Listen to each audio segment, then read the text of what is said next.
মুক্ত, চাঁদাবাজ মুক্ত সুন্দর হতো, সমাজটাও সুন্দর হয়ে যেত, ঠিক কিনা? আপনাকে কেমনে বুঝাবো আমরা? হুজুর মানুষ তো বুঝাইতে পারি না। দোয়া করেন যেন আল্লাহ বুঝানোর তৌফিক দেয়। রাগ করলেন? কিছু মানুষ আছে হুজুরি করে কথা বলতে পারলেই যেন খুব ভালো লাগে। আবু বকর সিদ্দিক রাদিয়াল্লাহু আনহু নরম মানুষটা, নরম মানুষের সবাই একটু খোঁচা দেয়, ডাক দিয়া কয় যে এতদিন মনে করছি মুসলমানরা একলারাই ফকির, এখন দেখি মুসলমানদের নবীও ফকির, এরপরে দেখি মুসলমানদের আল্লাহ ফকির। আবু বকর সিদ্দিক রাদিয়াল্লাহু আনহুর মতো মানুষ তো মানুষটাকে আবু বকর সিদ্দিক রাদিয়াল্লাহু আনহু, যিনি নরম মেজাজের মানুষ। গরম না নরম? কথা বলে না। গরম না নরম? নরম মানুষ। শুই নাও যেন না শোনার ভান ধরে চলতেছে। আবার ডাকতেছে, মুসলমানরাও ফকির, মুসলমানদের নবীও ফকির, মুসলমানদের আল্লাহ ফকির। দ্বিতীয়বারে আবু বকর সিদ্দিক রাদিয়াল্লাহু আনহু আবার না শোনার ভান ধরে হাঁটতেছেন। তৃতীয়বারে আবার ডাকতেছে, আবু বকর রে বলতেছি, কারে বার নাম নিয়ে আবু বকর রে বলতেছি।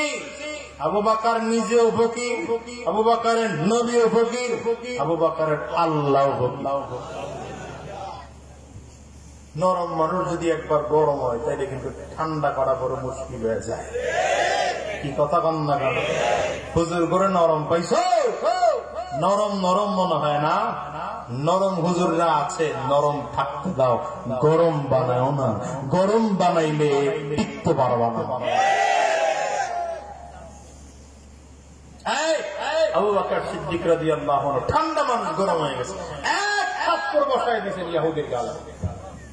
থাপ্পড় একটা দিলে ঘুরতে ঘুরতে গিয়ে ড্রেনের মধ্যে দিয়ে বসছে, রাস্তার পাশে ড্রেনে পজিশন দাঁড়ায় রয়েছে, উঠলে আরেকটা দিন। ইহুদিটাও বুঝছে যে উঠলে ও অমনি ঘুরে ঘুরে। আবু বকর সিদ্দিক রাদিয়াল্লাহু আনহু অনেকক্ষণ দাঁড়ায় থেকে যখন দেয় না, উড়ে ডুবে না, বুঝছে যে তাইলে পরিস্থিতি দরকার নাই জায়গা। এটা কত বড় বদমাস! ইহুদিটা ওখান থেকে উইঠা নবীজির কাছে গিয়া পায়, মুহাম্মদ এই যে দেখো তোমার আবু বকর খালি খালি আমার গালটার মধ্যে থাপ্পড় দিয়ে অবস্থা খারাপ বানায়। নবী কয়, আবু বকরে না ওমরে? কয় না, আমি তোমার আবু বকরেও চিনি, ওমরেও চিনি। কয় রে না, স্টেটমেন্টের সাথে মিলে না। আবু বকরের কাম তো এটা না, কথায় কথায় থাপ্পড় দেওয়ার কাম হইলে হযরত ওমরে। কয় না, এটা আবু বকরই দিছে। এবার আমার নবীর বিচার শুনে নাই সমাজপতিরা এখানে থাকতে পারেন, জনপ্রতিনিধিরা, আপনাকেও বলছি, টাকা খায়ার ডানে আর বামে বিচার করেন না। আমি মাঝে মাঝে আমার এলাকায় বলি, আজ পর্যন্ত দেখলাম না, আজ পর্যন্ত দেখলাম না কোন মসজিদের ইমামরে সালিসি মানছে। চেয়ারম্যান তো মধ্যস্থ, সালিসদার মানবে দুইজন, কথা হয়। আজ পর্যন্ত দেখি নাই যে বলছে হুজুর অমুক মসজিদের ইমাম আমার পক্ষে সালিসদার। এই যে চাচাও জীবনে যায় না। একজন ভালো মানুষ, ভদ্র মানুষ, তারপরে সালিসদার মানে না, সালিসদার মানে কথা কম। এগুলো নিয়ে মাছ টানতে, এগুলো নিয়ে টেবিলে বসলে কেমনে সঠিক বিচার করবেন বলেন? মানেন একজন ইমামকে সালিসদার মানেন। আমার সালিসি মিটিংয়ে যখন 2-4 ইমাম থাকবে, বিচারটাও সঠিক হবে, টাকা খেয়ে বিচার করবে না। হুজুররা বোঝেন, হুজুররা যা বোঝে বুঝেই তো হুজুররা, তোমরা তো ঘোরার দিন বুঝে না। এখন ঠিক করবে না, দেখছেন? রাগ করেন না ভাই, রাগ করেন না, কথা তো বুঝবেন, ঠান্ডা মাথা। মুসলমান লোকটা চলে গেছে নবীজির কাছে। আমার নবীর বিচার দেখেন, নিজের দলের লোক ছাড় দেব, নিজের দলের লোক ছাড় দেব, এই পদ্ধতি আমার নবীর কাছে নাই। নিজের দলের লোকের যা বিচার আরেকজনের একই বিচার। কথা তো আরেকটা মনে পড়ে গেছে, যে কথা নবীজি রাহমাতুল্লিল আলামিন যখন হিজরত করে মদিনাতুল মুনাওয়ারায় গিয়েছেন, একবার এক মহিলা চুরি মামলায় ধরা পেয়েছে। কিছু ধরা পেয়েছে, মহিলা চুরি করেছে। আমার নবীর বিচারের পদ্ধতি হলো, আমার নবী চোরের বিচার করতেন কেমনে? আল্লাহর কোরআন খুলতেন। আল্লাহু আকবার, চিল্লায় এখন না কি খুলতেন? কোরআন দিয়ে বিচার হয়? হ্যাঁ, এখন হয় না, এখন আর হয় না। ওই যে আজকে আমি এখানে জুমা পড়াইছি যে বাকেরগঞ্জে, বলে আসছি এই মসজিদের মেম্বারটা ছিল রাজনীতির মেম্বার। এটা আপনারা বিশ্বাস করবেন না। মসজিদের মেম্বার থেকে যেদিন রাজনীতি বের হয়েছে, সেদিনই রাজনীতির মধ্যে দুর্নীতি ঢুকেছে। মসজিদ নববীর মেম্বারটা ছিল প্রধান বিচারকের মেম্বার।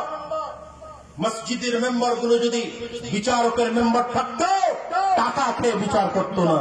যেদিনই মেম্বারের বিচার ছেড়ে ওই বাড়ির আলারে ওই বাজারে বসে যখন বিচার আরম্ভ হয়েছে, তখনই বিচারের মধ্যে ঝামেলা ঢুকছে। কথা বুঝতেছেন তো? আমার নবী মসজিদ নববীর মেম্বারে বসছেন, কথা বুঝছেন, কোরআনুল কারীম খুলছেন, কোরআনে চোরের শাস্তি লেখা নবীজি পড়তেছেন। আস-সারিকু ওয়াস-সারিকাতু ফাকতাউ আইদিয়াহুমা, আস-সারিকু ওয়াস-সারিকাতু ফাকতাউ আইদিয়াহুমা। চোরের শাস্তি হলো, মহিলা হোক আর পুরুষ হোক, যে চুরি করে ধরা হবে তার হাত কেটে দাও।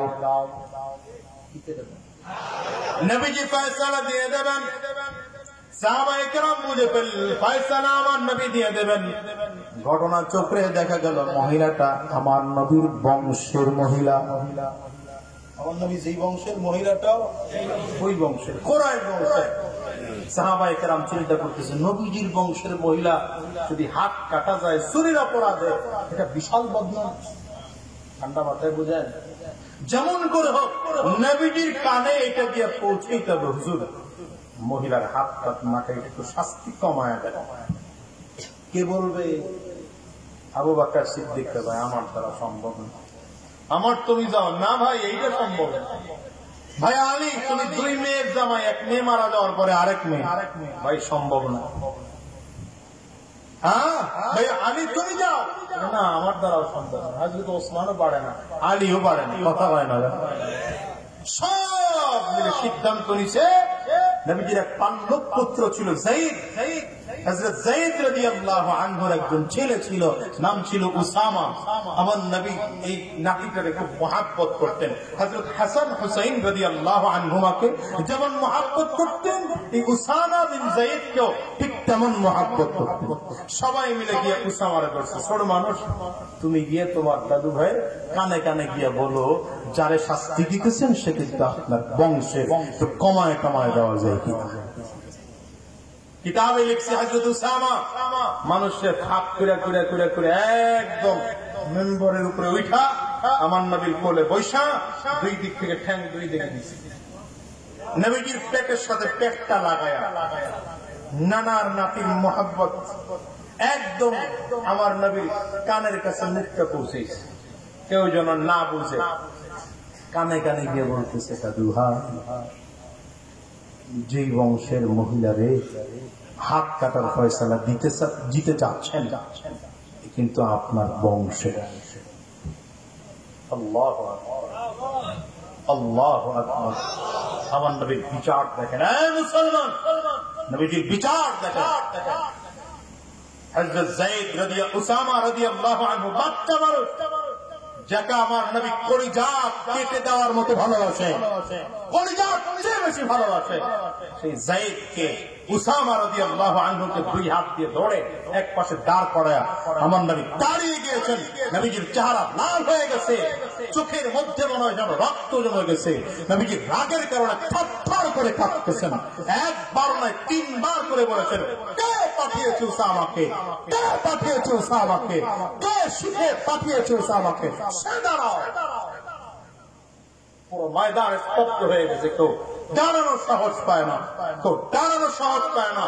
আমার নবী কাঁপতেছেন আর বলতেছেন, থরথর করে কাঁপতেছেন আর বলতেছেন, আমার বংশের মহিলা চুরি করেছে, সেজন্য শাস্তি কমায় দিতে বলো। ওয়াল্লাহি, আমার নবী নিজে বলেন, ওয়াল্লাহি লাউ সারাকাত ফাতিমা বিনত মুহাম্মদ আজকের এখানে যদি আমার বংশের মহিলা না হয়, আমার কলিজার টুকরা মেয়ে ফাতেমা যদি চুরির অপরাধে ধরা খাইত, আমি ফাতেমার হাত কেটে ইসলাম কায়েম করতাম।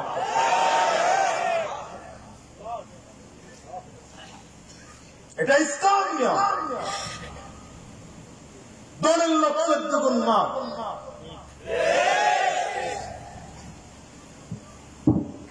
হায় হায় হায় হায়, কার বিরুদ্ধে আসছে মামলা এখন? গেছে, ভুলে গেছে। আবু বকর সিদ্দিক রাদিয়াল্লাহু আনহুর বিরুদ্ধে মামলা আসছে। আবু বকর সিদ্দিক এমন এক মানুষ যে আমার নবীর কাছে কোনো কথা ছাড়া কালিমা পড়ে মুসলমান হয়েছে। সবাই মিলে ডাক দিছে, আবু বকর সিদ্দিককে ধরে আনো। লোক পাঠানো হলো, আইন শৃঙ্খলা রক্ষাকারী বাহিনী। আবু বকর সিদ্দিক রাদিয়াল্লাহু আনহুকে ধরে আনা হয়েছে। আদালতের মধ্যে আমার নবী বসা, আসামির কাঠগড়ায় আবু বকর সিদ্দিক। এই মনোযোগী হন। আবু বকর সিদ্দিক কোথায়? আসামির কাঠগড়ায়। আমার নবী ডাক দিয়ে বল, আবু বকর সিদ্দিক আয়েশা মসজিদে নববীতে ঢুইকা তাকায় দেখে ওই বদমাশ দুইটা বসে। আমার নবীর দিকে তাকায়, হুজুর একটা অনুমতি চাই, ওটা থাক করতে। নবীজিকে আবু বকর এত তোমার বিশ্বাস হয় না, কিন্তু এখনকার তোমার অবস্থায় বুঝছি জায়গার ঠাকুরটা তলিয়ে দিছ। মারছো কেন? আবু বকর সিদ্দিক চোখ দিয়ে পানি ছেড়ে কান্না শুরু করছে। আল্লাহু আকবার।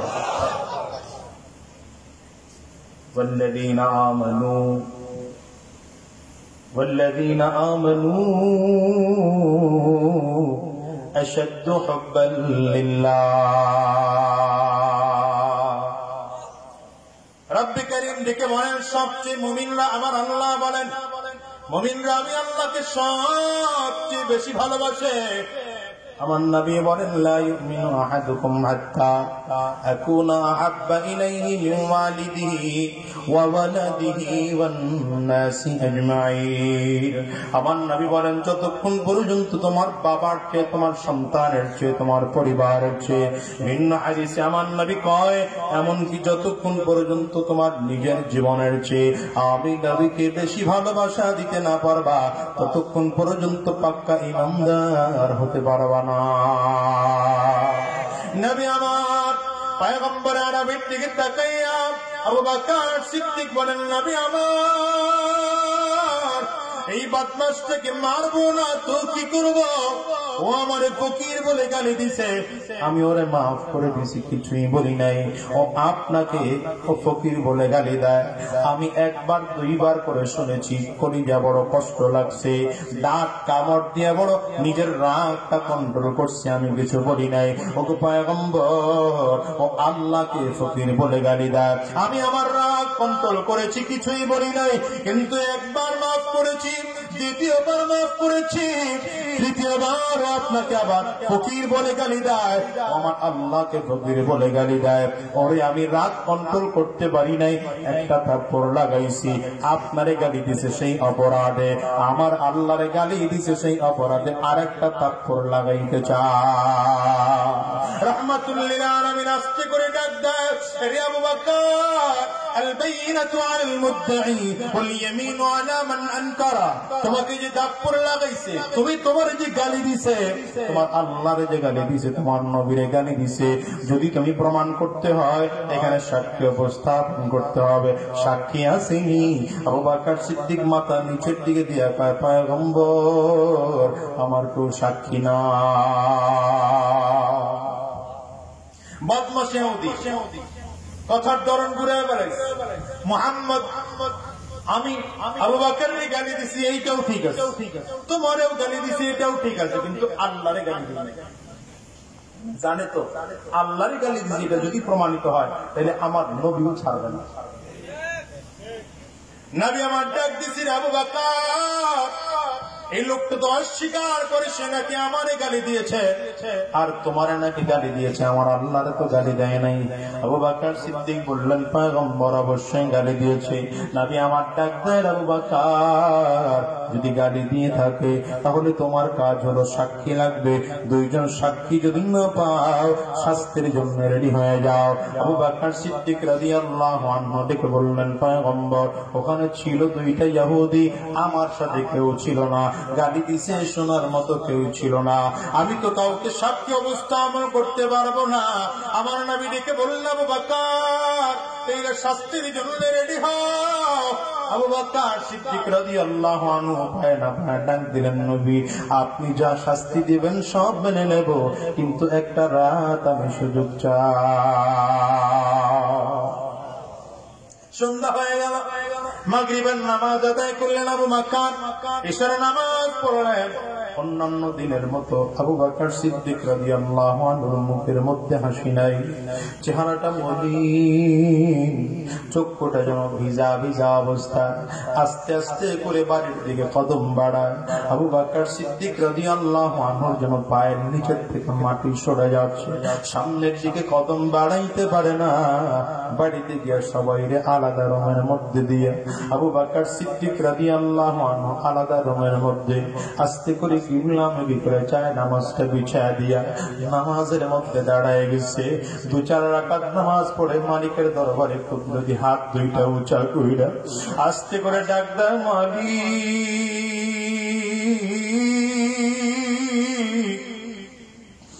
আমি ভাব করে জানি গো আল্লাহ, গালি তোমারও দিছে, তোমার নবীরও গালি দিছে, কিন্তু আমার নবীর সামনে দাঁড়ায় উপস্থাপন করার মতো কোনো ফায়দা নাই। দুনিয়ার কেউ যদিও শুনে নাই, কিন্তু তুমি তো শুনছো আল্লাহ। আবু বকর সিদ্দিক রাদিয়াল্লাহু আনহু কান্না করতেছেন। মালিকের দরবারে কতগুলো বলে বলে কান্না করেন, বলেন তো বান্দা যদি আমার মালিকের কাছে কান্না করে আমার মালিক সহ্য করতে পারেন নাকি? একটু আওয়াজ করে বলেন। এই দুনিয়ার মুসলমান, এই চোখের পানিটা মালিকের কাছে বড় দাম। বান্দার চোখের পানিটা, কোরআন হাদিসের মধ্যে আমার নবী বলেন, বান্দার চোখের পানিটা নাকের আগায় আসতে দেরি হয়, আমার মালিক ফেরেশতাদেরকে সাক্ষী রেখে ডাক দেয়, ফেরেশতারা সাক্ষী থাক, আমি আল্লাহ বান্দার জিন্দেগির গুনাহগুলো মাফ করে দিলাম। এটা দুনিয়ার অবস্থা।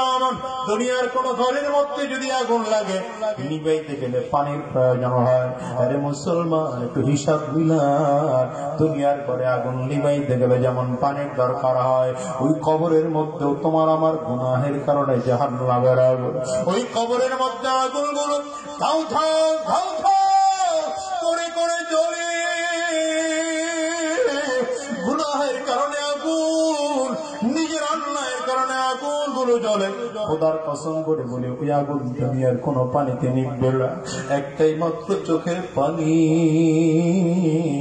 একটা ফোঁটা চোখের পানি যদি জাহান্নামের আগুনের মধ্যে পড়ে, আল্লাহর কসম পুরো আগুন পিছনের দিকে যায়। বুখারীর হাদিসের মধ্যে আসছে, কিয়ামতের ময়দানে জাহান্নাম সামনের দিকে আগাবে আর চিৎকার করে করে বলবে, হাল মিন মাজিদ, হাল মিন মাজিদ, হাল মিন মাজিদ, আমারে আরো দাও, আরো দাও, আরো দাও। যত জাহান্নামীদেরকে দেওয়া হবে, জাহান্নাম আরো চাবে, আরো চাবে, আমাকে আরো দাও। বারবার করে বললে জাহান্নাম থামবে না, আমার আল্লাহ তাআলা তাদেরকে থামাইতে পারবে না। সর্বশেষ রব্বুল আলামিন নিজের কুদরতি পাওটা আগায় দিবে, আমার মালিকের কুদরতি পাও দেখা জাহান্নাম আবার পেছন দিকে রওনা করবে, আবার সামনের দিকে আসে, আবার সামনের দিকে আসে। হঠাৎ করে রব্বুল আলামিন বিশ্ব নবী রাহমাতুল লিল আলামিন মুহাম্মদুর রাসূলুল্লাহ সাল্লাল্লাহু আলাইহি ওয়াসাল্লামের কাছে একটুখানি পানির বোতল দেবেন, আমার নবীকে বলবেন এই পানিটা আগুনের মধ্যে ছিটাইয়া দেন। নবী আমার এই পানিটাকে আগুনের মধ্যে হালকা করে ছিটাইয়া দিলে জাহান্নামের আগুন পিছন দিকে রওনা করবে। নবী আমার ডাক দিবেন, এই পানিটা কি কুদরতি পানি আমার বলো। জাহান্নামের ফেরেশতারা চারিদিক থেকে 70,000 শিকল লাগাইয়া এক একটা শিকলের মধ্যে 70,000 ফেরেশতারা পেছন থেকে ধরে টানে, এরা ফিরাইয়া রাখতে পারে না। এমন কি কুদরতি পানি দিলাম যে থাইমা গেল। আল্লাহ বলবে এটা কোন কুদরতি পানি নয়, এটা আমার গোলামের জাহান্নামের ভয়, কান্নার চোখের পানি। আমার গোলামগুলো জাহান্নামের ভয়ে, আমি আল্লাহর ভয়ে ওরা কান্না করেছে, ওদের চোখের পানিগুলো গাল বেয়ে বেয়ে পড়েছে। ময়দানের মানুষগুলো তাকাইয়া তাকাইয়া দেখছে গাল বেয়ে বেয়ে পড়ে। ওরা রুমাল দিয়া মুছে, টিস্যু দিয়া মুছে, বিভিন্ন কিছু দিয়া মুইচা পালায়। না না, আমি আল্লাহ তাআলা ওই চোখের পানিটা পুতুল জাত করে হেফাজত করে রাখছি। জাহান্নামে যখন ফিরাইতে পারি না, আমি চোখের পানিটারে কাজে লাগাইছি। এর দুনিয়ার মুসলমান, অন্যায় করে পালাইছো, গুনাহ করে পালাইছো, পাপ করে পালাইছো, মালিকের সামনে দাঁড়ায় যাও, একটু নামাজের মধ্যে দাঁড়াইয়া রাত্রিবেলা একা একা সব দরজা বন্ধ করে দাও, জানালাগুলো বন্ধ করে দাও। বাবা ঘুমায়, মা ঘুমায়, আত্মীয় স্বজন দুনিয়ার সব ঘুমায়। আমার আল্লাহ বলেন লা তাখুযুহু সিনাতু ওয়ালা নাওম। দুনিয়ার সব ঘুমায়, আত্মীয় স্বজন সব ঘুমায়, আমি আল্লাহ তাআলা কিন্তু ঘুমাই না, সব ঘুমায়। ওই তাহাজ্জুদ নামাজ 2 রাকাত শেষ করে যায় নামাজটা বিছাইয়া আমি আল্লাহর কাছে হাত দুটো উঁচু করে মালিককে ডাক দাও, আল্লাহ, চিৎকার করে ডাক দাও না, আল্লাহ, জোরে জোরে জোরে জোরে আরো জোরে ডাক দাও, জোরে আওয়াজ দিয়ে ডাক দাও, আল্লাহ। আমার মালিক কয় বান্দারে আমার ডাক দে। দুনিয়ার মানুষের কাছে চাইলে মানুষ বেজার হয়, না চাইলে মানুষ খুশি হয়। আমি আল্লাহ এত বড় দয়াবান, আমি আল্লাহর কাছে না চাইলে আমি আল্লাহ বেজার, চাইলে আমি আল্লাহ তাআলা খুশি। দুনিয়ার কোল তালে পড়ে আমার মালিককে ভুলে গেছ। তোমার মৃত্যুর পরের কথা একটা বারের জন্য কি চিন্তা আসে? কখনো কি চিন্তা হয় না? এর যুবক, বিয়ের প্রথম রাতটা কেমনে কাটাইবা, এটার জন্য তোমার কত পরিকল্পনা হয়। বিয়ের প্রথম রাতটা স্ত্রীর সাথে কেমন করে কাটাইবা, কত কল্পনা জল্পনা প্রস্তুতি থাকে। একটা বার আমাকে বলো, কবরের প্রথম রাত কেমনে কাটাইবা, কি প্রস্তুতি তোমার আছে? দুনিয়ার একটা স্ত্রীর সাথে যদি প্রথম রাতে কোনো ভুল হয়ে যায়, অসৌজন্যমূলক কোন আচরণ হয়ে যায়, ওটার এক পদ্ধতির মাধ্যমে দিন দিন করে সংশোধন করা যায়। তোমাকে বলো, কবরে যাওয়ার পরে প্রথম রাতে তোমাকে প্রশ্ন করা হবে, মার রব্বুকা, তোমার রবকে। প্রশ্নের উত্তর যদি সঠিক করা না পারো, শুধরানোর মতো কোন দিন তুমি পাইবা? এরপরে প্রশ্ন করা হবে ওয়ামান নবিয়ুকা, প্রশ্ন করা হবে ওয়ামা দীনুকা, তোমার ধর্ম কি? যদি উত্তর দিতে না পারো, কেমনে তুমি শুধরাইও আমাকে বলো। 3 নম্বর প্রশ্ন করা হবে ওয়ামান নবিয়ুকা, তোমার নবীকে? যদি উত্তর দিতে না পারো, কেমনে শুধরাইও আমাকে বলো। গুনাহগার তো তাকায় তাকায় থাকবে আর বলবে হা হা লা আদরি, হা লা আদরি, আমি জানি না, আমি জানি না, আমি জানি না। আমার আল্লাহ তাআলার ফেরেশতারা বলবে রে ধর, এর আর দুনিয়া এভাবে রাখা যাবে না। আমার মালিক ডাক দিয়ে বলবেন, কোন গোলামটা সারা চিরটা জীবন আমি আল্লাহ তাআলার বিরোধিতা করছি, ওরে নামাজের জন্য ডাকছি, ও নামাজের দিকে আসে না, ওরে দিনের দিকে ডাকছি, দিনের দিকে আসে নাই। মুয়াজ্জিন ডাকছে বারবার করে, হাইয়া আলাস সালাহ, হাইয়া আলাল ফালাহ। মুয়াজ্জিন ডাকছে ভিন্ন দিকে দৌড় দিয়েছে, মুয়াজ্জিনের ডাকে আসে নাই, মসজিদের দিকে আসে নাই, নামাজের দিকে আসে নাই। ওরে ধর, কবরটা আসলে জাহান্নামের একটা রাস্তা করে দে। কবরের সাথে যখন জাহান্নামের দিকে রাস্তা করে দেওয়া হবে, ওই তাপের মানুষ সহ্য করতে পারবে না, কবরে আযাব শুরু করে দেবে। কবরের মাটি আস্তে আস্তে আস্তে আস্তে করে সংকীর্ণ হইতে থাকবে। এই ক্ষমতাওয়ালা ভাই, আমাকে বলো তোমার ক্ষমতা সেদিন কোন কাজে লাগবে? এই টাকাওয়ালা ভাই, আমাকে বলো তুমি তোমার টাকা কোন কাজে লাগবে? দাপটওয়ালা ভাই, আমাকে বলো তুমি তোমার দাপট কোন কাজে লাগবে? কবর দুই দিকের মাটি সংকীর্ণ হতে হতে এত জোরে চাপ গুলো মারবে, হাজার হাড্ডি গুলো করমাল করে করে একটা হাড্ডির মধ্যে আর একটা হাড্ডি ঢুকে যাবে, এক পাঁজরের হাড্ডি আর একটা পাঁজরের মধ্যে ঢুকে যাবে। একবার চাপ দিয়ে বন্ধ করলেও তো হইতো না, আবার ক্লিয়ার হবে, আবার চাপ দেওয়া হবে, আবার ক্লিয়ার হবে, আবার চাপ দেওয়া হবে। বাঁচতেও পারবা না, মরতেও পারবা না, পালাইতেও পারবা না। কোন দিকে পালাইবা? ডান দিকেও মাটি, বাম দিকেও মাটি, সামনের দিকেও মাটি, পেছন দিকেও মাটি, উপর দিকেও মাটি, নিচের দিকেও মাটি, চারিদিকে অন্ধকার আর অন্ধকার। তুমি দামি টাকা পয়সা দিয়ে বাড়ি তৈরি করছো, তোমার বাড়ির মধ্যে তুমি এসি ফিট করছো, তোমার বাড়ির মধ্যে কত চমৎকার লাইট লাগাইছো, রং বেরঙের লাইট।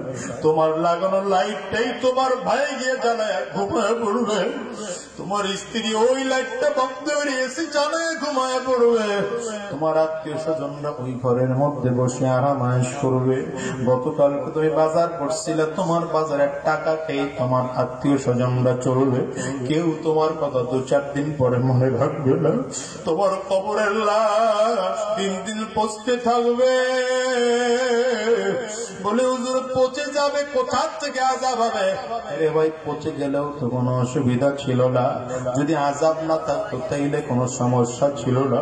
কিন্তু কবর বড় ভয়ঙ্কর, দুনিয়ার মানুষ চোখে দেখবে না সে আযাব, দুনিয়ার মানুষের দ্বারা দেখা সম্ভব না। কবর বারবার বারবার বারবার করে বলে, আনা বাইতুল জাল্লাম আনা বাইতুল ওয়াহদা।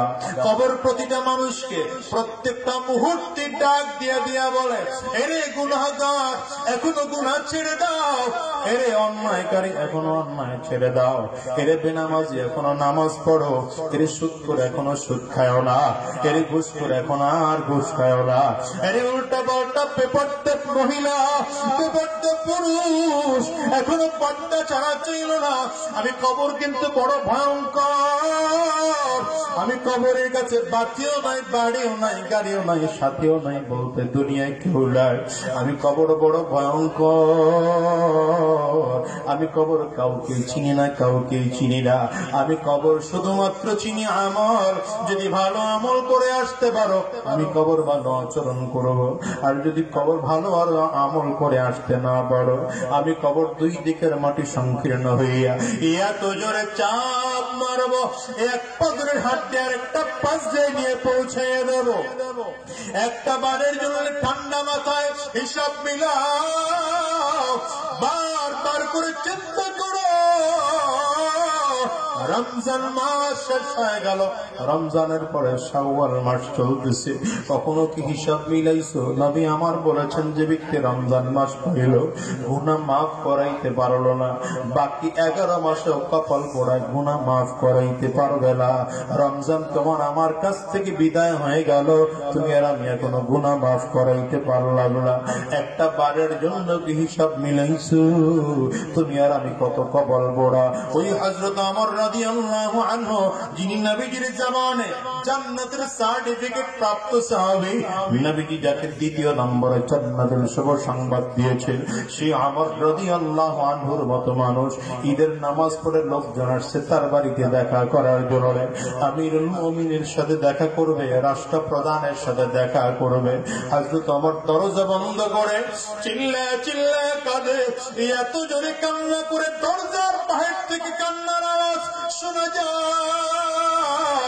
লোকজন দাঁড়িয়ে আছে, কান্না থামে না, থামে না, অনেক কান্নাকাটি করেছে। মানুষের আওয়াজ পাইয়া দরজার মধ্যে টোকা দিলে পরে হযরত ওমর নিজের কান্নাকে কন্ট্রোল করে অনেকক্ষণ পর বের হলে লোকজন ডাক দিলেন, হযরত ওমর আপনি আজকে ঈদের দিনে কান্না করেন কেন? হযরত ওমর বলেন, ভাই রমজান মাস বিদায় নিয়েছে, আমার নবী না বলেছেন রমজান পাওয়ার পর যে মানুষটা গুনাহ মাফ করাইতে পারে নাই বাকি 11টা মাসেও সে গুনাহ মাফ করাইতে পারবে না। আমার বড় ভয় আমার মালিক আমার গুনাহ মাফ করছে নাকি? আমার মালিক যদি আমার গুনাহগুলো মাফ নাই করে আমি বাকি 11 মাসও বুঝি গুনাহ মাফ হতে করতে পারবো না। আরে যুবক, কোন রাস্তায় তুমি চলো? আরে যুবক ভাই, তুমি এতদিন রমজানের দাড়ির মধ্যে খুর লাগাও না, ঈদের দিনে তুমি গিয়া দাড়ির মধ্যে খুর লাগাইলা। রমজান মাসে মসজিদ মুসল্লির বড় ভিড় ছিল, রমজান শেষ হয়ে গেল, মুসল্লির ভিড়টাও কমে গেল। রমজান মাসে মাথায় টুপি দিয়ে দিয়ে তুমি চলতা, রমজান বিদায় নেওয়ার সাথে সাথে তোমার মাথার থেকে টুপি নেমে গেল। এই যুবক, রমজানে ঘুষ খাও নাই, রমজানের পরে আবার শুরু করছো। রমজানে তুমি সুদ খাও নাই, রমজানের পরে আবার তুমি সুদ খাওয়া শুরু করছো। রমজানে হারাম রাস্তায় চলো নাই, রমজানের পরে আবার হারাম রাস্তায় চলা শুরু করছো। একটা বারের জন্য কি হিসাব মিলাইছো? এই দুনিয়া কারো আপন না, এই দুনিয়া কেউ চাইলেও থাকতে পারবে না। আওয়াজ করে বলো ঠিক না বেটি? ওই কবরের মধ্যে কত বছর টাকা লাগবে কেউ জানে না, কত বছর টাকা লাগবে কেউ জানে না। এরপরে হাসরের ময়দান, হাসরের ময়দানটা আরো ভয়ঙ্কর। সূর্য থাকবে মাথার মুঠো, মাথা পড়ে মাথার মগজ গুলো সূর্যের তাপে টকবক টকবক টকবক করে ফুটতে আরম্ভ করবে। মাথার মগজের আহারে অবস্থা খারাপ হয়ে যাবে, গুনাহগার চারিদিকে দৌড়াবে, কোথাও আশ্রয় পাবে না। কিন্তু বড় আশ্চর্যের ব্যাপার, ওই ময়দানে একদল আল্লাহর গোলাম আছে, যে গোলামগুলো ময়দানে শুধু চিল্লায় আর দৌড়ায়। এরা ডান দিকেও তাকায় না, বাম দিকেও তাকায় না। কোথায় জান্নাত, কোথায় জাহান্নাম, কোথায় হাসর, কোথায় মিজান, কোথায় পুলসিরাত, এদের কোনো খবর নাই। এরা চিল্লায় আর দৌড়ায় আর ডাক দেয়, আমার মালিক আমার মালিক। আর এরা শুধু এই কথা বলে বলে চিল্লাইতেছে আর দৌড়াইতেছে। অনেকক্ষণ চিল্লায় ক্লান্ত হয়ে গেলে আমার মালিকের আরশের পায়ের মধ্যে ট্যাক লাগাইয়া বিশ্রাম করেন। আল্লাহ তাআলা ফেরেশতাদেরকে ডাক দিবেন, এরে ফেরেশতারা, এতক্ষণ যে বান্দাগুলো দৌড়াইতেছিল এই বান্দাগুলো কই? ফেরেশতারা বলবে, আল্লাহ ওরা আপনার আরশের পায়ের মধ্যে ট্যাক লাগায় বিশ্রাম করতেছে। আল্লাহ বলবেন, ওদেরকে ডাক দাও। ওদেরকে ডেকে আমার মালিকের সামনে ডাক দেয়, দাঁড় করানো হবে। মালিক বলবেন, কিরে বান্দারা, তোরা এতক্ষণ দৌড়াইতেছিলি আর চিল্লাইতেছিলি কেন? আমার আল্লাহ তাআলা তখন পর্দার আড়ালে বান্দাগুলো চিল্লাবে আর বলবে, আল্লাহ তোমারে পাওয়ার জন্য দুনিয়ায় কম কষ্ট করি নাই। ঠান্ডার সময় ফজরের নামাজ পড়তে যে বড় কষ্ট, ঠান্ডা পানি দিয়া মনে হয় যেন বরফে শরীরটা পড়ে যাবে। এই অবস্থায় ঠান্ডা পানি দিয়া ওযু কইরা যায় নামাজের মধ্যে দাঁড়িয়ে গেছি। ফজরের নামাজের আযান শুনে আর ঘরে থাকতে পারিনি, দৌড়াইয়া মসজিদে চলে গেছে। না জানি তোমার একটু সাক্ষাৎ পাওয়া যায় না? মালিক না, তোমার সাক্ষাৎ পাই নাই। আবার জোহরে আযান শুনে আবার চলে গেছি। না মালিক, তোমার সাক্ষাৎ পাই না। আসরে আযান শুনে আবার তোমার দরবারে চলে গেছি। না, তোমার সাক্ষাৎ পাই নাই। মাগরিবে আবার গেছি। না, তোমার সাক্ষাৎ পাই নাই। ঈশার নামাজে আবার গিয়ে মসজিদে পড়েছিলাম। মালিক গো, তোমার সাক্ষাৎ পাই নাই। 5 ওয়াক্ত নামাজে না পাইয়া রাত্রিবেলা তাহাজ্জুদ নামাজের মধ্যে দাঁড়াইয়াছিলাম। 2 রাকাত 4 রাকাত করে যতটুকু তৌফিকে হয় নামাজ পড়ে তোমার মালিক দেখতে চাইছিলাম, না দেখতে পাই না। 5 ওয়াক্ত নামাজেও না পাইয়া, তাহাজ্জুদ নামাজেও না পাইয়া, কই গেলে মালিক তোমারে দেখা যায়? ওই দৌড়ে দৌড়ে যেখানে মাহফিল হয় আল্লাহ ওয়ালাদের কোরআন হাদিসে আলোচনা হয়, দৌড়াইয়া সেখানে চলে গেছি, না মালিক না, তোমার সেখানেও গিয়া পাই নাই। টঙ্গীর ইস্তেমার ময়দানে গিয়ে 3 দিন পড়েছিলাম, না গো মালিক সেখানেও গিয়া পাই নাই। উজানের দরবারে পড়েছিলাম, না গো মালিক সেখানেও গিয়া তোমার দরবারে পাই নাই। চরমনের আল্লাহর কুতুবের দরবারে গিয়া পড়েছিলাম, না না সেখানেও গিয়া পাই নাই। মালিক তুমি বান্দাগুলো চিল্লাবে আর মালিক রে বলবে, আমার আল্লাহ তাআলা ফেরেশতাদেরকে ডাক দেবেন, ফেরেশতারা আমার বান্দাগুলোর আমি অনেক ঘুরাইছি রে ভালো, আর ঘুরাবো না। আমি আল্লাহকে ওরা একটু দেখতে চাই, আমি আল্লাহর নূরের পর্দাগুলো একটু সরাইয়া দে, আমি আল্লাহর নূরের পর্দাগুলো সরাইয়া দে, বান্দার সাথে একটু সরাসরি সাক্ষাৎ দেব। মালিক বলার সাথে সাথে আল্লাহর ফেরেশতারা মালিকের 70,000 নূরের পর্দাগুলো টাস টাস টাস টাস করে সরাইয়া দেবে। আমার আল্লাহ বান্দার দিকে তাকাইয়া থাকবে, বান্দাগুলো আমার মালিকের দিকে তাকাবে। 1 দিন নয় 2 দিন নয়, 70,000 বছর চলে যাবে। এই 70,000 বছরের মধ্যে বান্দা চোখের পলকটুকু পর্যন্ত ফেলবে না। जितने नेमत है तो जितने नेमत है तो सबसे बेहतर नेमत दीदार तो सबसे बेहतर नेमत दीदार तो अल्लाह अल्लाह क्या मुबारक नाम है, अल्लाह अल्लाह क्या मुबारक नाम है, अल्लाह अल्लाह आशिकों का काम है। এই দুনিয়ার মুসলমান টাকা পয়সার বাহাদুরি করো না, ক্ষমতার বাহাদুরি করে কোনো লাভ নাই। আমার মালিকের পাগল হও, একটু চিৎকার করে আমার মালিককে জোরে একটা ডাক দাও, আল্লাহ জোরে জোরে জোরে আওয়াজ দিয়ে আরো জোরে ডাক দাও, আল্লাহ। ও মালিক তুমি তাকাইয়া দেখো তোমার বান্দাগুলো কেমনে তোমার মায়া করে ডাকে, কেমনে তোমার ডাকে, আর একটু তোমার দিদার চাই, তোমার একটু দেখতে চাই, তো হাত তুলে জোরে একটা ডাক দাও আল্লাহ, আরো জোরে ডাক দাও আল্লাহ।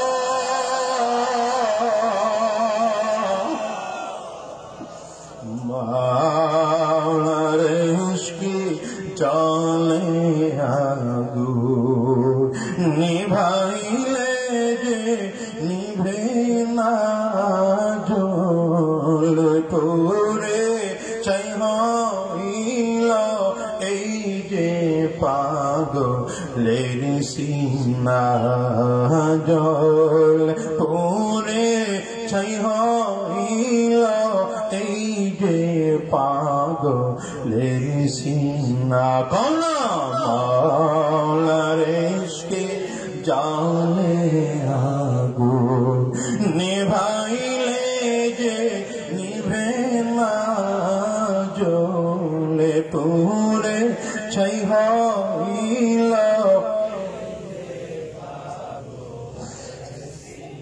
ধরা দিয়া দাওলা ধরা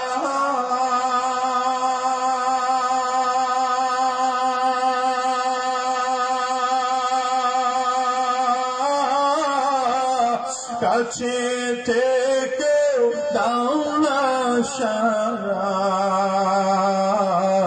ধরা দিয়ে দাওলা ধরা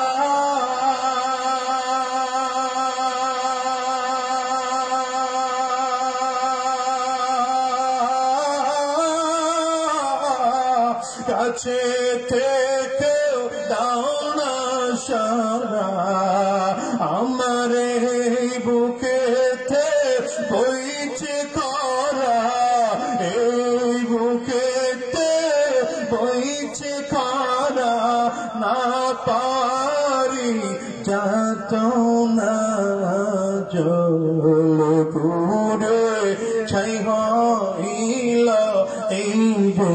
পাগলের সিনা জল পুরে ছাই হইল এই যে পাগলের সিনা।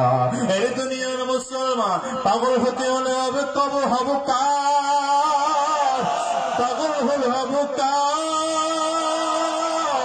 ভালোবাসলে ভালোবাসবো কাকে, আঙ্গুলটা উঁচা করে চিৎকার করে জোরে বলো তারে, আর জোরে বলো তারে।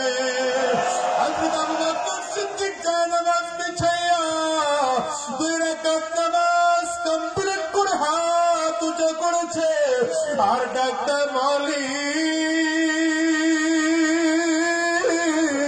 আমি বুঝি আসামি হয়ে গেলাম, আজকে বুঝি আগামীকালকে ফজরের নামাজের পর নবী বুঝি আমার শাস্তি দিয়ে দেবে, আমি বুঝি বড় আসামি হয়ে গেলাম। তখন আমি ইহুদিটা তোমার গালি দিছে, দুনিয়ার কেউ শুনে নাই, কিন্তু তুমি তো শুনেছ। আয় আল্লাহ, আমার কেউ সাক্ষী নাই, একমাত্র সাক্ষী তুমি। আবু বকর সিদ্দিকের কান্না আমার মালিক পর্যন্ত পৌঁছে গেছে। এর দুনিয়ার মুসলমান বান্দা কান্না করলে আমার মালিক সহ্য করতে পারে না। হাদিসের মধ্যে আসছে আমার আল্লাহ তাআলা বান্দার দিকে তাকায় থাকে, আরে আমার ওই নানা জান গত কয়েক বছর আগে দুনিয়ার থেকে বিদায় হয়ে গেছে, ইন্তেকালের আগের বছর আমার নানার বড় অভ্যাস ছিল আল্লাহ বান্দা কিতাব পড়তেন, হাদিসের আয়া হাদিসের ইবারত গুলো করতে, আর চোখের পানিগুলো ছেড়ে ছেড়ে কান্না করতে। এখনো নানা বাড়িতে গেলে দেখা যায় কিতাবের পাতায় পাতায় দাগ। আমি নানিরে জিজ্ঞাসা করলাম, নানি এই দাগগুলো কিসে? তোমার নানার মাঝে মাঝে কিতাব পড়তাম, চোখের পানি ছেড়ে কান্না করতো, এই কান্নার পানির দাগ। আমার নানা যে হাদিসটা শুনাইছে আমি ওটা আপনাদেরকে শোনাইতেছি। আমার নানা বলেন, আসো শুনে যাও। আমার নবী বলেন, আমার নবী কয়, বান্দা যখন কান্না করে বান্দার গাল বেয়ে পানিগুলো পড়তে থাকে, বান্দার চোখের ফোঁটা ভিজে গেছে, আমার মালিক কুদরতি নজর দিয়ে বান্দার দিকে তাকাইয়া আছে। আমার আল্লাহ তাআলা বান্দার দিকে তাকাইয়া আছে, বান্দার চোখ ভিজে গেছে, বান্দার দিকে আমার আল্লাহ তাকাইয়া আছে, গাল বেয়ে পানিগুলো পড়ে, আমার মালিক বান্দার দিকে তাকাইয়া আছে। এবার বান্দা হাত উঁচু করে আমার আল্লাহর কাছে কান্না শুরু করছে। বান্দার কান্নার আওয়াজ আস্তে আস্তে করে আরো পরে, ফেরেশতারাও ডাক দেয়, আল্লাহ তোমার কি মায়া লাগে না?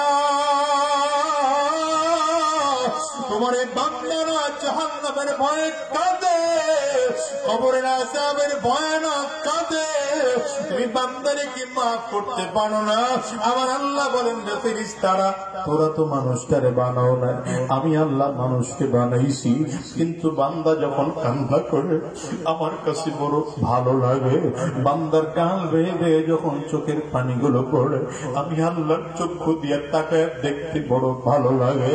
এর কপাল পড়া মুসলমান আজকের মজলিসে বসেও যদি চোখের পানি না আসে, নিজের নিজের কপাল পড়া ছাড়া বেশি কিছু ভাই ভোলা, যেভাবে কান্না আনতে পারো একটু চেষ্টা করো। অনেকের ঘরে বাবা নাই, বাবার কথা স্মরণ করে দিলটা নরম করো। কারো ঘরে মা নাই, মায়ের কথা স্মরণ করে দিলটা নরম করো।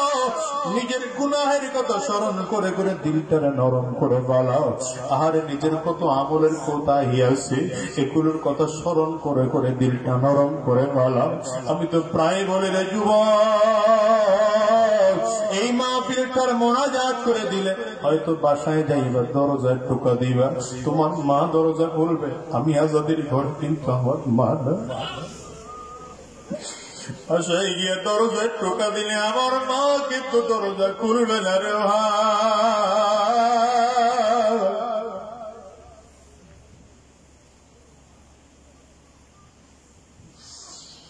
মাঝে মাঝে কত অনুষ্ঠান করি, কত আমোদ ফুর্তি করি, ঈদের দিন পেটালো, কত কাপড় চোপড় কিনে মানুষকে দিলাম, কিন্তু নিজের কাছে বড় আফসোস লাগে আমার মায়ের জন্য একটা কাপড় আমি কোনোদিন কিনতে পারি। আজকের এই মজলিসটাতেও খুঁজতে পাওয়া যাবে কত মানুষের মা নাই, কত মানুষের বাবা নাই। আমার মতো মা হারা মানুষ এখানে কি আছেন? একটু হাতটা উঁচু করে দেন। বলতেছি বাবা হারা মানুষকে আপনারা একটু হাতটা তুলে তাকান। বাজান হাতগুলো তুলে রাখেন। নামায় আল্লাহ আমার যুবকগুলো তাকায় তাকায় দেখুন।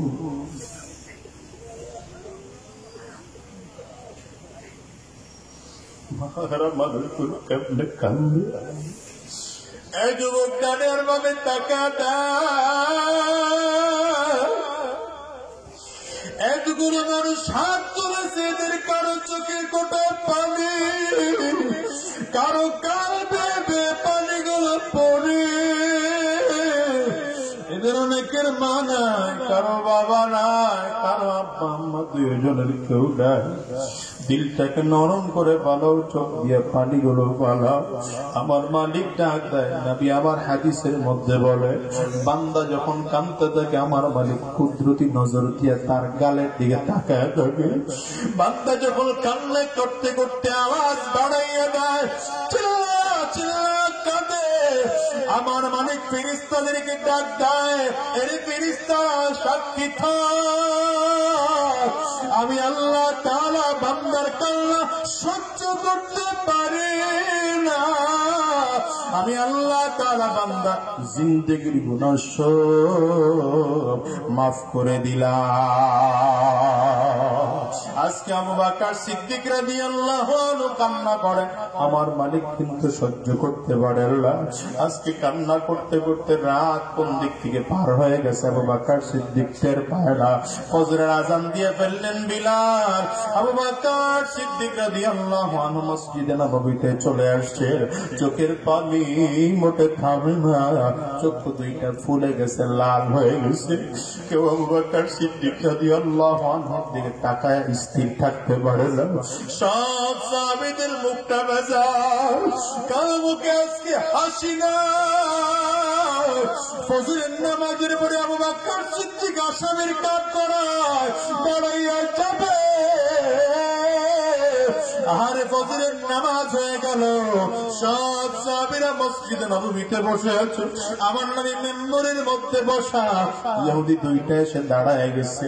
আবু বকর সিদ্দিক চোখের পানি ছেড়ে কান্না করে, নবী আমার গতকালকের মতো আজকে আমার নতুন করে প্রশ্ন করলেন, আরে আবু বকর সাক্ষী তোমার কেউ কি আছে?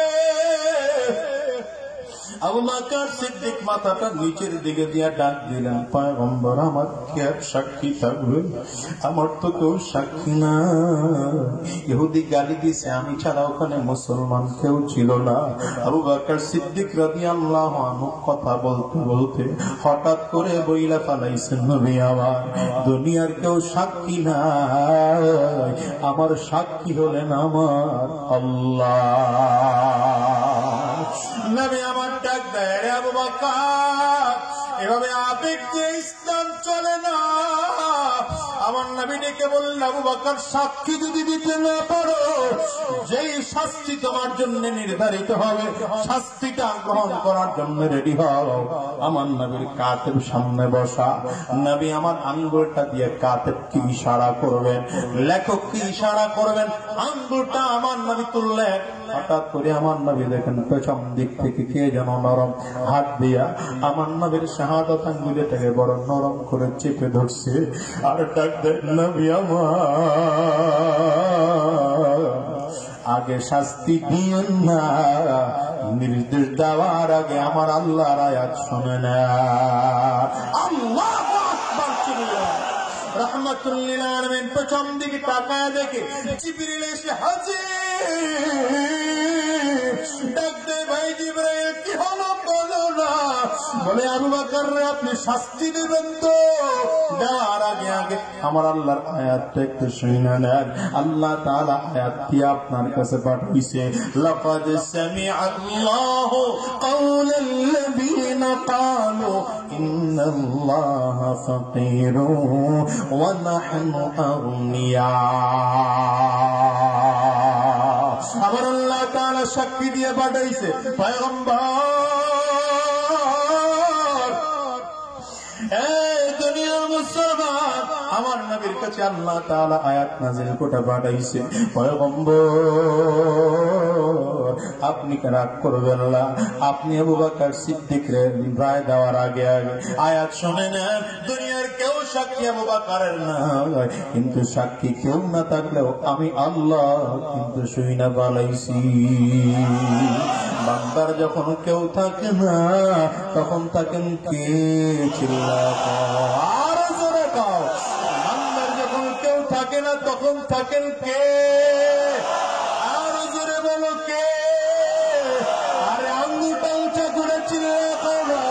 ওই মালিককে দিয়ে কবরে যাওয়া লাগবে, ঠিক কিনা চিল্লা কও। ওই মালিককে দিয়ে কবরে যাওয়া লাগবে, মালিকের মহাব্বত করি যে ঢুকায় কবরে যাওয়া লাগবে। দুনিয়ার কারো ভালোবাসা আমার দরকার নাই। মালিকের মহাব্বত টিকাইয়া রাখতে গিয়া যদি সন্তানের মহাব্বত বাদ দিতে হয়, আমি সন্তানকেও বাদ দিতে রাজি। মালিকের মহাব্বত রাখতে গিয়া স্ত্রীকেও যদি বাদ দেওয়া লাগে, আমি স্ত্রীকেও বাদ দিতে রাজি। মালিকের মহাব্বত টিকায় রাখতে গিয়া যদি বাবা মা পর্যন্ত বাদ দিতে হয়, ইসলাম বলে বাবা মাও আমি ছাড়তে রাজি। কথা বলো না কেন, ঠিক কিনা? দুনিয়ার মুসলমান সব ছাড়তে রাজি, মালিক ছাড়া যাবে না। একমাত্র তোমার আমার আসল বন্ধু কে? অরিজিনাল আপন কে? মালিকের মহাব্বত কলিজার মধ্যে ঢুকাইয়া নাও, আল্লাহর মহাব্বত কলিজায় ঢুকাইয়া নাও, নবীর মহাব্বত কলিজার মধ্যে ঢুকাইয়া নাও। সাহাবায়ে কেরামদের দিকে তাকাও। সাহাবায়ে কেরাম নিজের জীবনের চেয়ে আমার নবীকে বেশি ভালোবাসতেন। টাকার মহাব্বত বেশি না, ক্ষমতার মহাব্বত বেশি না, সম্পদের মহাব্বত বেশি না।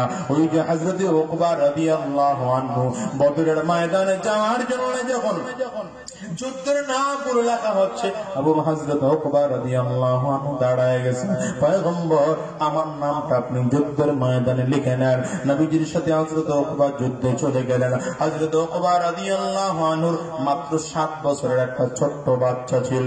এই ছোট্ট বাচ্চাটা কারো কাছে রেখেও যায় নাই, কারো কাছে বলেও যায় নাই, কারো কাছে দায়িত্ব দিয়ে যায় নাই। সারাদিন বাচ্চাটা খেলাধুলা করে, রাত্রিবেলা সন্ধ্যার পরে বাড়িতে এসা খুঁজে আব্বু, লোকজন ডাক দেয় তোমার আব্বু যুদ্ধের ময়দানে নবীজির সাথে চলে গেছে। বাচ্চাটার আপন বলতে দুনিয়ায় কেউ নাই, মা নাই, মা আগে দুনিয়ার থেকে বিদায় হয়ে গেছে। বড় কোনো ভাই নাই, বড় কোনো বোন নাই, চাচা নাই, মামা নাই, খালু নাই, ফুফু নাই, আত্মীয় স্বজন দুনিয়ায় কেউ নাই। একমাত্র ছিল বাবা। বাবাও যুদ্ধের ময়দানে চলে গেছে। নাম তার বশীর। বাচ্চা মানুষ নিজে বড় ধৈর্য ধারণ করে মসজিদে নববীতে চলে আসছে।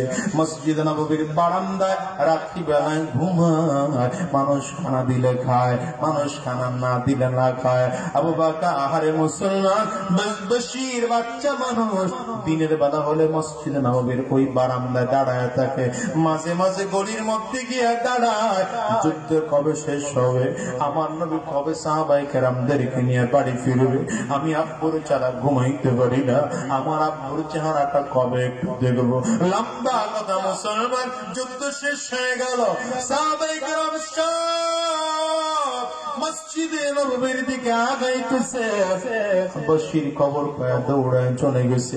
এক একজন সাহাবের চেহারাটার দিকে তাকাইয়া তাকাইয়া দেখে সবাইরই তো দেখা যায়, নিজের বাবারে দেখা যায় না। সবাইরই তো দেখি, আব্বুরে দেখি না। সাহাবায়ে কেরাম সব এসে মসজিদে নববীর মধ্যে বসে পড়েছে। রাহমাতুল লিল আলামিন মিম্বরের উপরে বসা। বশীর বাচ্চা মানুষ দৌড়ে আগে নবীজির সামনে দাঁড়াইয়া ডাক দেয়, পয়গম্বর আমার আব্বু না আপনার সাথে যুদ্ধের ময়দানে গেল, আব্বু কই, আব্বু কখন আসবে? রাহমাতুল লিল আলামিনের চোখ দিয়ে অটোমেটিক পানি পড়া আরম্ভ হয়েছে। এই বাচ্চাটারে কেমনে বলবে রে বাবা তোর আব্বু দুনিয়ায় নাই? বাচ্চাটারে আমার নবী বলতে পারে না। নবীজির চোখ দিয়ে পানি পড়া আরম্ভ হয়েছে। লজ্জায় নবীজির চেহারাটা ডান থেকে ঘুরাইয়া ফেলাইছে। বাচ্চাটা আবার ডান দিকে গিয়ে ডাক দেয়, নবী আমার আব্বু কই? বাচ্চাটা আমার নবী আমার বাম দিকে চেহারা ঘোরাইছে, বাচ্চাটা আমার বাম দিকে এই যে জিজ্ঞাসা করে আমার আব্বু আমার নবী আবার বসার থেকে দাঁড়ায় গেছে। নবীজির চেহারা নবীজির টপ টপ করে গাল বেয়ে পানিগুলো জমিনের মধ্যে পড়ে। আমার নবী বাচ্চাটারে বলতে পারে না তোর বাবা দুনিয়ায় না। হঠাৎ করে বাচ্চাটা তাকাইয়া যখন দেখে আমার নবী কোনো উত্তর দেয় না, বাচ্চাটা আমার নবীর পাও দুইটা জড়ায় দুইটা চিৎকার করে কান্না আরম্ভ করছে আর ডাক দেয় নবী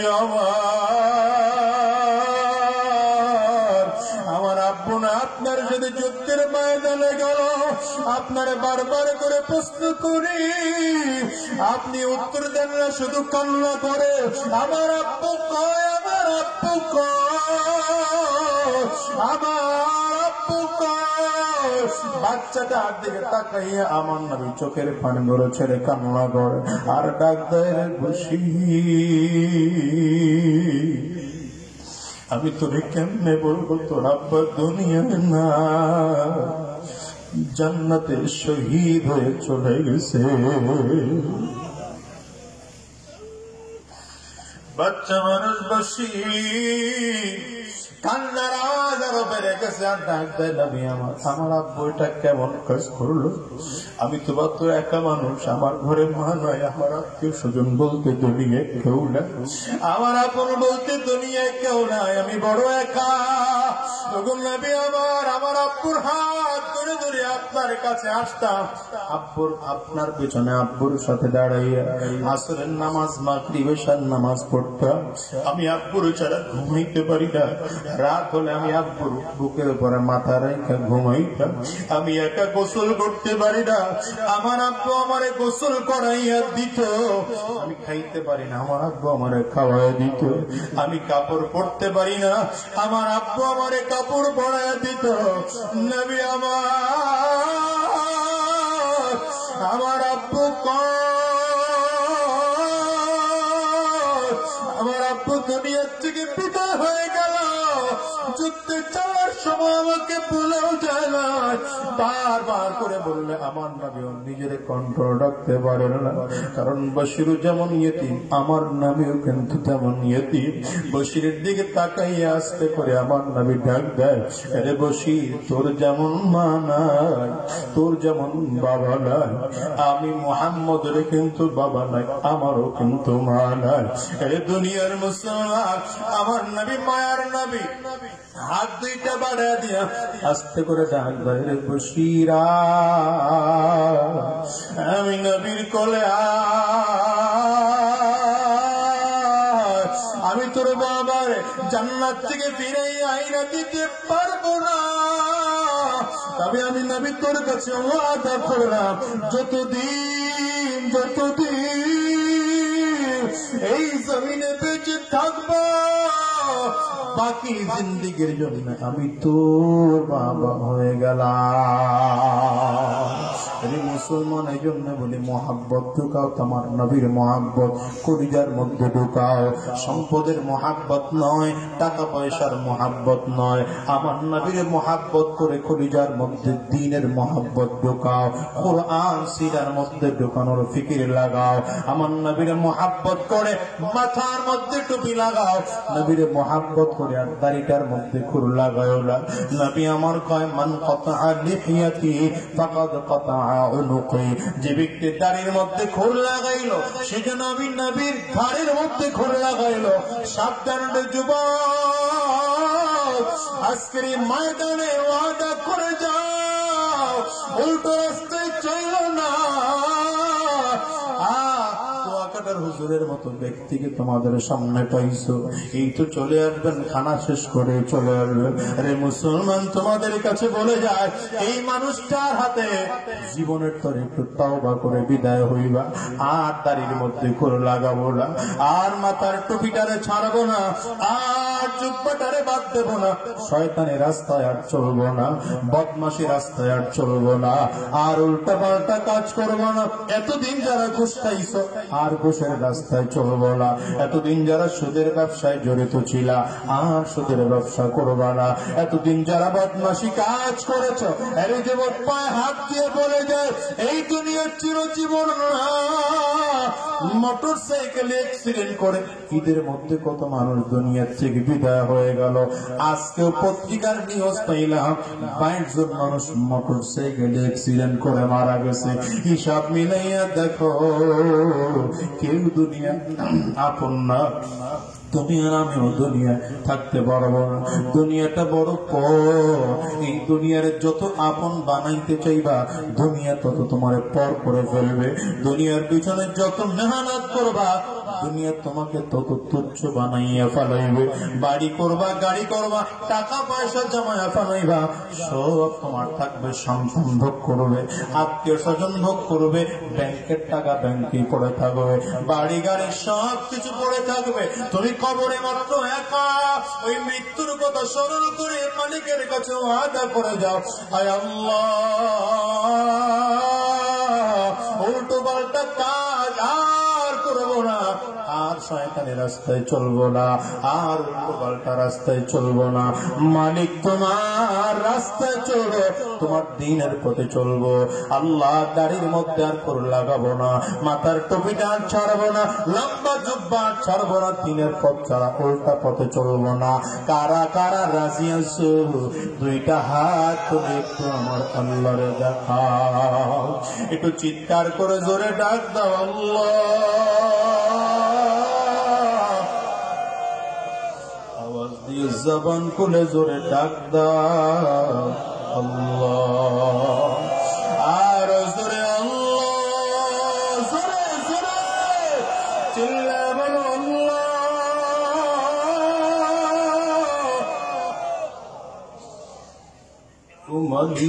তোমার গোলামদের দিকে তাকায় দেবো, তোমার গোলামের চোখের পানি ছেড়ে কান্না করে মেহেরবানি করে তুমি কবুল করে না।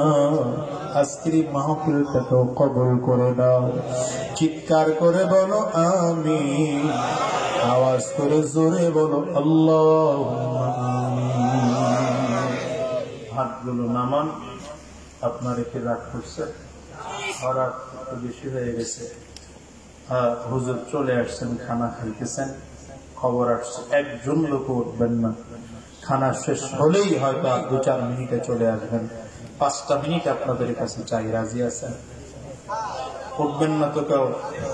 হ্যাঁ, ধৈর্য ধরে এই বসেন, সাবধান উঠেন না, উঠাউঠি করেন না। এতক্ষণ ধৈর্য ধরে বসেছিলেন, অল্প সময়ের মধ্যে হুজুর চলে আসবেন ইনশাআল্লাহ। শোনেন, যে মাদ্রাসার উদ্যোগে মাহফিল, যে মসজিদের উদ্যোগে মাহফিল, আপনারা খুশি না বেজার? কথা বলেন না, খুশি না বেজার? খুশি তো? খুশি যদি থাকেন, আজকের এই মসজিদটা থেকে আল্লাহর একজন গোলাম চাই যিনি মাদ্রাসার জন্য 10,000 টাকা দান করার ওয়াদা করবেন। এমন একজন আল্লাহর বান্দা কে আছেন? একটু দাঁড়াইতে পারেন দেখি তো। নগদ হলে নগদ, নগদ না পারলে আপনি যখন পারবেন তখন দিবেন। মাত্র রমজান মাস গেল, আপনি নিয়ত করেন একজন আল্লাহর বান্দা একটু দাঁড়ান, হুজুর আমি 10,000 টাকা এই মাদ্রাসার জন্য দান করব। নগদ হইলে নগদ, যদি না পারেন আপনি আস্তে আস্তে করে দিয়েন। তাও যদি না করেন প্রত্যেক মাসে 1,000 করে করে দিয়া 10 মাসে 10,000 কমপ্লিট করবেন। একজন আল্লাহর বান্দা চাই, হুজুর অল্পক্ষণের মধ্যে চলে আসবেন ইনশাআল্লাহ। আখিরি মোনাজাতে আপনার জন্য দোয়া হবে। এমন কে পারবেন? একটু দাঁড়ান তো দেখি, কার সাধ্যে কুলায়? একজন আল্লাহর বান্দা পাওয়া যাবে না 10,000 টাকা দেওয়ার মতো? আল্লাহ, এতগুলো মানুষের মধ্যে একজন তোমার বান্দা তৈরি করে দাও, যিনি হয়তো বাবার কথা শুনে কান্না করছে, মা নাই, মায়ের কথা স্মরণ করে দিল নরম করছে। আজকে তোমার দিনের জন্য, আল্লাহ ইসলামের জন্য একজন বান্দা তৈরি করো। কে পারবেন দেখি? একটু কমায় দিলে ভালো হয়। রমজান শেষ হয়েছে, খরচ টরচ অনেক বাড়ছে, 5,000 করে দিলাম একজন দাঁড়া। কে পারবেন? 5,000 দেওয়ার মতো একজন নাই তো? মাশাআল্লাহ। নাম কি ভাই? জনাব মিন্টু হাওলাদার। আল্লাহ তুমি কবুল করো। চিৎকার করে জোরে আওয়াজ দিয়ে আমিন। আমিনের পাওয়ার কমে গেছে, জোরে বলেন আমিন। মাশাআল্লাহ, আমার ভাইকে তুমি কবুল করো। আল্লাহ মিন্টু ভাইকে দ্বীনের জন্য কবুল করো। চিৎকার করে বানাও নারে তাকবীর, নারে তাকবীর, নারে